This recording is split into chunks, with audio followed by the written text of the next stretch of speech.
তারা কথা বলেছেন অত্র ইউনিয়নের সাবেক বহুদিনের আমির জনাব মাওলানা রমজান আলী। অত্র ইউনিয়ন বহুদিন আমাদের পাশেই বাড়ি। আমাদের মাওলানা আব্দুল হামিদ ভাই প্রায় আসেন। অত্র ইউনিয়নের আমাদের সম্মানিত ঝাউডাঙ্গা ফাজিল মাদ্রাসার সম্মানিত মাওলানা আব্দুল মজিদ, অত্র ইউনিয়নের সম্মানিত দায়িত্বশীল ভাই বাবা। আমি যাবে শোনা যাবে আমার একটা দোষ হলো আমি কথা খুব জোরে বলতে পারি। এটা একটা দোষ, এটা সবাই বলে। আপনার একটু সাউন্ড বক্স লাগবে না, একটু একটু আমরা চুপ থাকি, দেখলে শোনা যাবে। কথা বললেই শোনা যাবে না। আমি কথা খুব লম্বা করব না।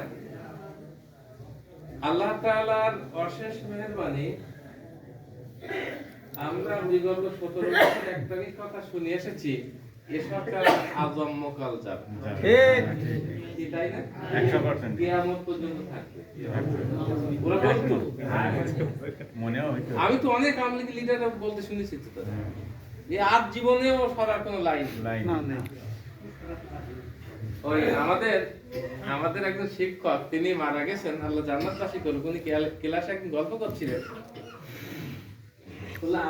উনি বললেন আমরা যখন পড়তাম তখন থ্রিতে না পরে সম্ভবত উর্দু একটা গল্প ছিল। ওর গল্পটা হলো এরকম, মূল কথা হলো এরকম। উনি বলেছিলেন যে যদি আল্লাহ কাউকে খাওয়ায় তাহলে কেউ তাকে বাধা দিতে হবে, তাকে খেতেই হবে। আর আল্লাহ যদি কাউকে না খাওয়ায় সারা দুনিয়া চেষ্টা করলে তা খাওয়াতে পারবে। এখন এক ছাত্র ওটা শোনার পর অনেকদিন পর ওর একটা বয়সে পেরিয়ে গেলে, মোটামুটি যখন একটু বয়স বেড়ে গেছে, ওনার মনে হয়েছে আল্লাহ, আমার হুজুর গল্প করিল যে আল্লাহ নাকি খাওয়ায়, আর খাওয়ালে নাকি কেউ বাধা দিতে পারে না। তা আমি খাবো না, আমার দিয়ে কিভাবে খাওয়ায়? এরকম তো মানুষের হয়, কিন্তু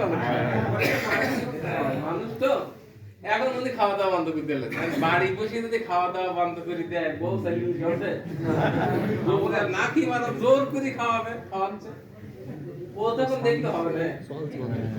ও তখন চিন্তা করলো আমার এমন জায়গায় যেতে হবে যেখানে কোনো মানুষজন নেই, তাহলে আমাকে কেউ খাওয়াতে পারবে না। ও জঙ্গলে চলে গেল। জঙ্গলে, গভীর জঙ্গলে গিয়ে ও এক গাছের, বড় এক গাছের মাথায় উঠে চুপ করে বসে গেল যে এখানে তো আর কেউ আসবেও না, খাওয়াতেই পারবে না, সুতরাং আমি দেখি আল্লাহ কি করে খাওয়ায়। ঠিক ইতিবাসরে ওই গাছের নিচে একদল ছেলেপিলে তারা পিকনিক করার জন্য আসে, জঙ্গলে মাঠে যায়।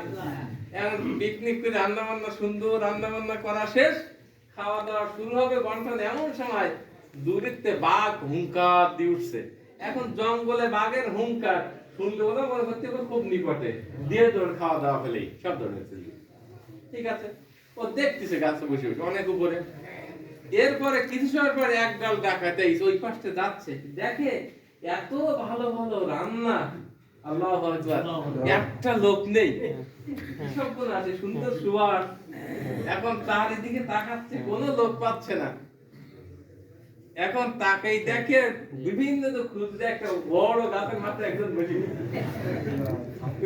নাম নাম নাম, ও তো মোটে নামবে না। এখন তীর হাতে মারবে, নাম নেই, মারলাম দেখে না খেয়েতে বলি, তার আগে গলিতে মারবো নামিতে বলতে, এই ভালো ভালো রান্না করে বিষ মিশাইতে গাছে বসে তুই আগে খা, খাইতে হবে, ও তো খাবে না। মায়ের শুরু মানুষ এই বাবা দেখতে তো মেডিকেল না, ও তখন প্রত্যেকের খাইলো। খাওয়ার পরে ওই যখন বললো না, তখন ওরা সবাই খাইল। তখন ও বলছে আমার হইল না, আল্লাহ খাওয়ালে কেউ বাঁচাতে পারবে না, ও বাড়ি চলে। তো যখন কেউ গদিতে বসে, ও বলো নড়তে যায় না।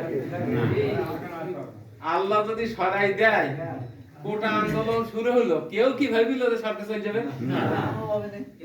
অর্থাৎ আল্লাহ তাআলা কিভাবে মুহাদ্দিসুল মাঝে বক্তব্য দিচ্ছে, বক্তব্য দিতে গিয়ে এক জায়গায় বলতেছে আল্লাহ তাআলা কিভাবে অলৌকিক ভাবে তাদেরকে সরাই দিল। এক বিরুদ্ধে বলতে মুরুফে ওই বলতে আবাবিল পাখি, আবাবিল পাখি, তো হুজুর বলতে হ্যাঁ আবাবিল পাখি। আসলে আমরাও ভেবেছিলাম 1 তারিখে জামাত নিষিদ্ধ হয়ে গেল, আমাদের বইটই কোন জায়গায় সারি। এই অবস্থা ছিল না? আমাদেরকে নির্দেশ দেওয়া হলো এবং আমরা বুঝেছিলাম যে বাংলাদেশে জামাত ইসলামী তো মাথা উঁচু করতে আর পারবেই না, কি আমরা কিন্তু সবাই ভেবেছিলাম। আর আমাদের অবস্থাতে কি হবে, এই অবস্থা তো নিষিদ্ধ ছিল না, কিন্তু এবার হয়েছে নিষিদ্ধ। কিন্তু আল্লাহর ফয়সালা, এ তো ওয়ামা তাশাউনা ইল্লা ইয়াশা আল্লাহু রাব্বুল আলামিন, তোমরা যা চাও সেটা হয় না, আল্লাহ যেটা চায় সেটাই হয়। আজকে আমরা 1 নম্বর বারডে ইউনিয়নে কর্মী সম্মেলনে, আমি ক বছর যে বারডে ইউনিয়নে কর্মী সম্মেলন আসলে আমিও যাই, আজকেও আমার সফর ছিল না। উপজেলা সেক্রেটারি সাহেব বলতে, ভাই আমার জরুরি অন্যটা প্রোগ্রামে যেতে হবে, আপনি কি যেতে পারবেন? আমি সফর দেখলাম যে সুযোগ আছে, কিছু কাজ মিটে চলে আসলাম। ভালো লাগলো আপনাদের গান। কিছু আগে সাংগঠনিক কথা কিছু বলে নেই। আমাদের এই ইউনিয়নে কর্মী হলো 160। এই কর্মীদের প্রথম কথা হলো, আল্লাহ তাআলা বার্ড ইউনিয়নকে, আমাদের হামিদ ভাই বলছিল, আরো কথা অনেকে যারা বলেছে, বলছে বার্ড ইউনিয়ন, আচ্ছা ক্লাসে যার রোল 1, আমাদের অনেকের রোল কিন্তু 1 ছিল, তাই ছিল না? আবার না থাকলেও কারা একে দেয় তা হলো আমরা বুঝি যে 1 রোল হয় কাদের। এখন 1 রোল পুঁততে 3 উঠলো, 3 4 উঠলো। এখন যদি 3 থেকে 4 1 রোল যার হলো, সে যদি 4 উইটার ক্লাস পাতি না করে, লেখাপড়া না করে, ও 1 থাকবে না, থাকবে না। কিন্তু চাইলেও রাখতে পারবেন না। বার্ড ইউনিয়ন আমার খুব ভালো লাগলো যে 160 জনের মধ্যে 66 67 গত হয়ে 68 এরকম ছিল, আজকে 129। তবে আগামী কর্মী সম্মেলনে আজকে 29 জন থেকে 35 থেকে 36 জন অর্থাৎ 40 জনের মধ্যে রিপোর্ট বইটা নিয়ে আসছেন। আমরা কি প্রথম এই আওয়াদা করতে পারি ইনশাআল্লাহ আগামী কর্মী সম্মেলনে আমরা সবাই রিপোর্ট বইটা নিয়ে আসবো ইনশাআল্লাহ। আলহামদুলিল্লাহ, প্রথম কথা। দ্বিতীয় কথা হলেই আরেকটা জিনিস খুব ভালো লাগলো, সেটা হলো আমি কিন্তু বক্তব্য শুনি যখন খুব গভীরভাবে শুনি, আর যখন শুনিনি যত বক্তৃতা হবে শুনিনি, বক্তৃতা কারণে কানে হবে না, এটা আমার একটা প্রকৃতি, এটা দোষের কিছু না, এটা প্রত্যেকের হতেই পারে। আমি সংগঠনের আমাদের অনুষ্ঠানগুলো বক্তব্য খুব গভীরভাবে শুনি, ওয়াজ না স্যার কম শুনি, সময় পাইনি বলে। তো মাওলানা ওসমান গনি আমার ছাত্র, আবার আপনাদের আমির সাহেব আমার ছাত্র। সেদিনকে চাকরি পেলাম, হয়ে গেছে বুড়ো, বয়স বেশি নেই, অর্থাৎ তার মানে অনেক দিন হয়ে গেছে। ছেলেগুলি এখন বিশ্ববিদ্যালয়ের টিচারও হয়ে গেছে, জজ সচিবও হয়ে গেছে দেখলাম অনেকে। 29টা জায়গায় ইউনিট খোলার সুযোগ আছে, 27টা খোলা হয়ে গেছে, কি তাই বললো না? আগামী মাসে আর 2টো খোলা হবে নাকি? আমরা দাবি করব যে বারডা ইউনিয়নে খালেক মহাদ্দেশে একটা কথা প্রায় বলেন, চেয়ারম্যান। আপনি দেখবেন যারা বড় বড় পদে বসে আছে ওরা কিন্তু ছোট কম, জায়গায় বসে কাজ করে। চেয়ারম্যান মানে কিন্তু ছোটাছুটি না, চেয়ারে বসে থেকে চালানো। আল্লাহ তাআলা এই নেতৃত্বের গুণ কিন্তু খুব বেশি মানুষের দেননি। আপনি আমি বলতেছি ইসলামী রাষ্ট্র চাই, ঠিক আছে, আলহামদুলিল্লাহ, চাওয়াও ঠিক আছে, কামনাও ঠিক আছে, চেষ্টাও ঠিক আছে। আচ্ছা, আমরা এখানে যারা বসে আছি, কালকে যদি ইউনিয়ন চেয়ারম্যানের পদে একজনের বসাই দেওয়া হয় যে চেয়ারম্যান নেই তুমি বসো, কদিন টেকবো? অত সহজ বললে হবে না। কিন্তু যে কাগজপাতি আসবে সামনে, এক কাগজের সইতে চাকরি ব্যাটে চেয়ারম্যানই ব্যাটে সব সই, সহজ মনে করলে কিন্তু হবে না।